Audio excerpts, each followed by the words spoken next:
Hello there, welcome to the Ramble Review, and today we're talking about Snow Bros Wonderland. The basic plot here is the original Snow Bros banished some evil from the land. I'm guessing they retired after that, and they had a kid each. Now the evil has returned, and these two kids, who are cousins, must take their father's powers and become Snow Bros to stop this evil once again.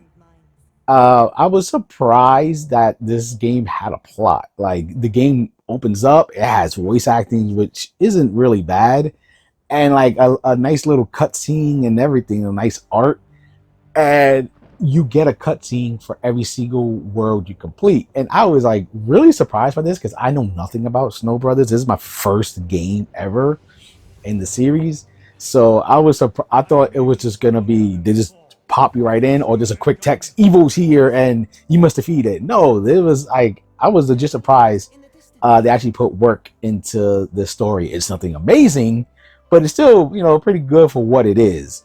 The weird thing is, I guess these kids' parents are dead because they never really talk about them or anything like that.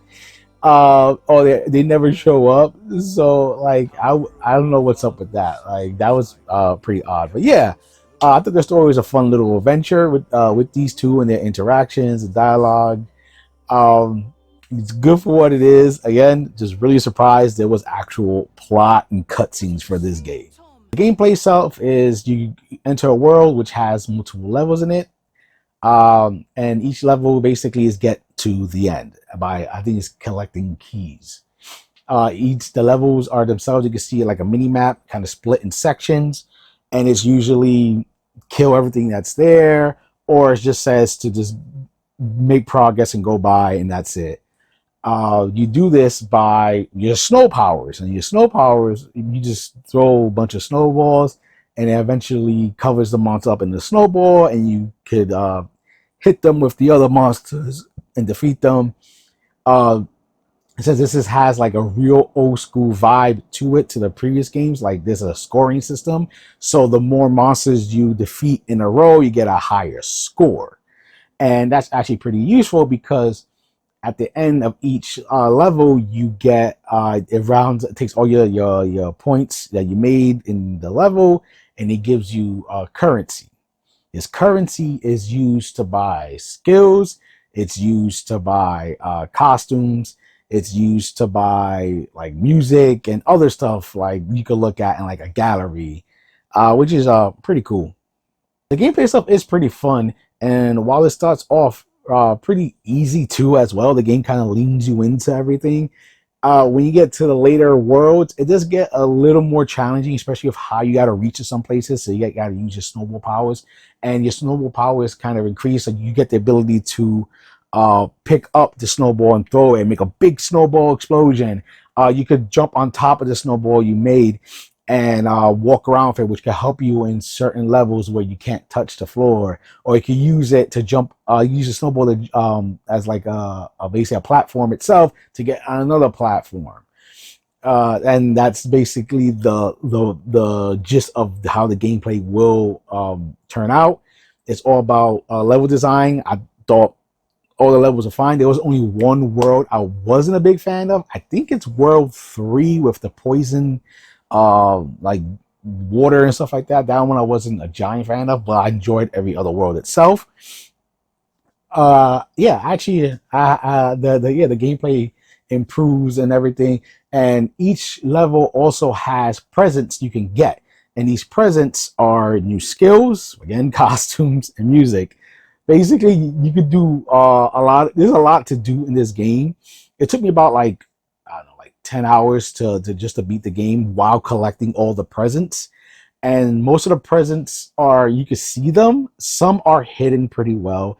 And there's even secret missions within the game that, again, some are obvious, but there were like one or two that were not obvious. I kind of wish it was a little bit more obvious. I had to look up that one. But yeah, so that's basically most of the gameplay. It's new mechanics you throw in. Sometimes it's all the worlds will have like rain and wind and lightning attacks, like environmental, the poison water, lava, everything like that. And at the end of each level, you face a boss. The first boss is insanely easy. Later bosses can get not really like it's not too tough. It's like probably one or two like legit hard bosses in this game. And again, those also have secret missions to themselves. I can give you the presents.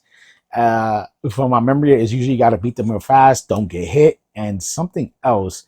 The game lets you know after you beat them at least one time, but once you beat one of them, you know what the challenge is for every single boss, and you can just go from there. Once you're done with the game itself, you can replay any of the levels to get anything you missed. Oh, you can also find your cousin and like and some of the spots as a secret as well, which I believe unlocks something. I can't remember if it really does, or is it just for the sake of just finding him. But he's in certain levels.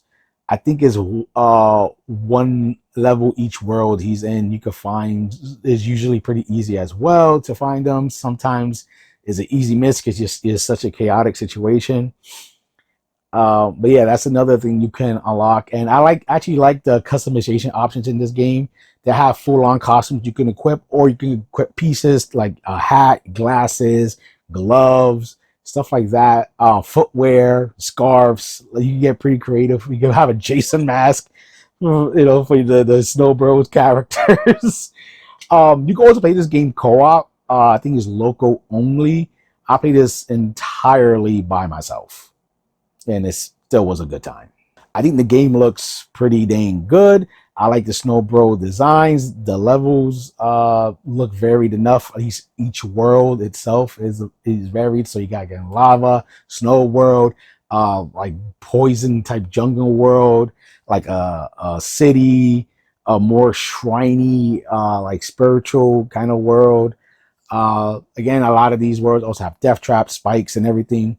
You can die in this game, and once you die, you have two options. One is to either spend some of the currency you have and you start right from where you were, but you lose all your points that you gained since starting the world itself. These levels aren't super long. So usually if I die, I just start from the beginning again, because there's a nice pace into each level. There was only like one or two that felt kind of long, but once you know the gist of the level, it's actually pretty damn fast to get through it. You can even like grind out cash in certain levels. You feel like you get the most points out of it. As someone who knows nothing about the Snow Bros series, I still had a really great time with this. I guess you call it puzzle platformer.